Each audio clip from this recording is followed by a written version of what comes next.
Hello friends.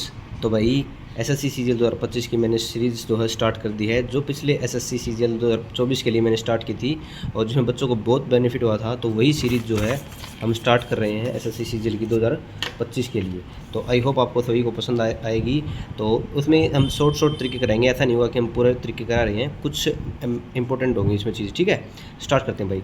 सबसे पहले QUIET quite होता है, एक एडजेक्टिव होता है विद वेरी लिटिल और नो नॉइस। ठीक है, इसका मीनिंग होता है क्वाइट विद वेरी लिटिल और नो नॉइस। और एक होता है QUITE क्वाइट, ये एडजेक्टिव होता है यूज्ड फॉर एम्फसाइजिंग समथिंग। मतलब ये छोटी छोटी चीज़ें हैं जो कि पेपर में आपको कंफ्यूज करती हैं और प्रीवियस ईयर में आई हुई हैं। ठीक है, क्वाइट का मतलब विद वेरी लिटिल और नो नॉइस, और क्वाइट होता है adverb used for emphasising something. एक अगला क्वेश्चन है, इसे प्रीपोजिशनल क्वेश्चन है ये। Mithila art tradition is passed on from one generation through a next by children watching helping their mothers and grandmothers. ये PY की क्वेश्चन है। ठीक है, और इसमें Mithila art tradition is passed on from one generation to आएगा, to A next. ठीक है, अगला है चौथा, हेड के साथ हमेशा याद रखो V3 का प्रयोग होता है। हेड के साथ V3, तो इसके साथ जो पेयर बनेगा वो होगा would have plus V3, would have plus V3, head plus V3, would have plus V3। पाँचवा है hardly scarcely बेयरली। Hardly scarcely barely के साथ कभी भी नोट का प्रयोग नहीं होगा, क्योंकि ये पहले से ही नेगेटिव है। क्या है, पहले से ही नेगेटिव है। लीड, लीड के साथ हमेशा टू प्रीपोजिशन का प्रयोग होता है। लीड के साथ क्या होता है, टू प्रीपोजिशन का प्रयोग होता है। ठीक है, सातवां है इट। इट जो है एक सिंगुलर प्रोनाउन है और इसके साथ सिंगुलर वर्ब का प्रयोग होता है, जैसे इट इज, इट इज। ठीक है, इट वॉज, सिंगुलर वर्ब का प्रयोग होता है। टू के साथ हमेशा V1 का प्रयोग होता है, टू प्लस V1। पुट की जो तीनों वैल्यू होती हैं वो सेम होती हैं, पुट। ठीक है, एक बार वो देख लेते हैं।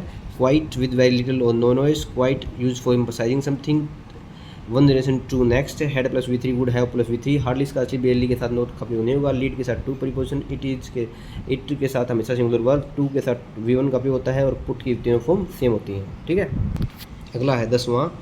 ए जो है कॉन्स्टेंट जो वैल्यू साउंड करती हैं, जैसे BDFN, इन जो वैल्यू करती हैं उनके साथ हमेशा ए का प्रयोग होता है, और एन का प्रयोग होता है वोवल के साथ, AEIOU। ठीक है, AEIOU, लेकिन कॉन्स्टेंट के साथ होता है ए का प्रयोग, जैसे ए डर्टी शर्ट।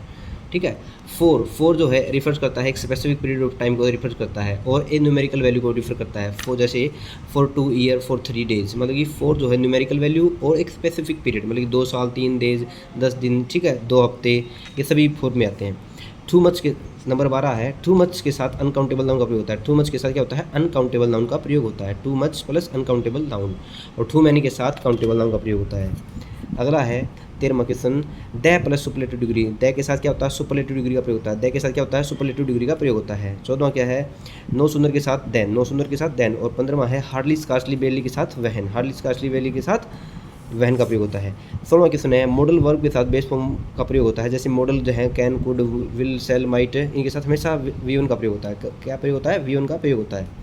17वां क्वेश्चन है, वन ऑफ दी के बाद हमेशा सुपरलेटिव डिग्री का प्रयोग होगा और इसके साथ प्लूरल सब्जेक्ट का प्रयोग होगा। हमेशा याद रखो, वन ऑफ दी के बाद हमेशा जो डिग्री होगी वो सुपरलेटिव और सब्जेक्ट होगा प्लूरल।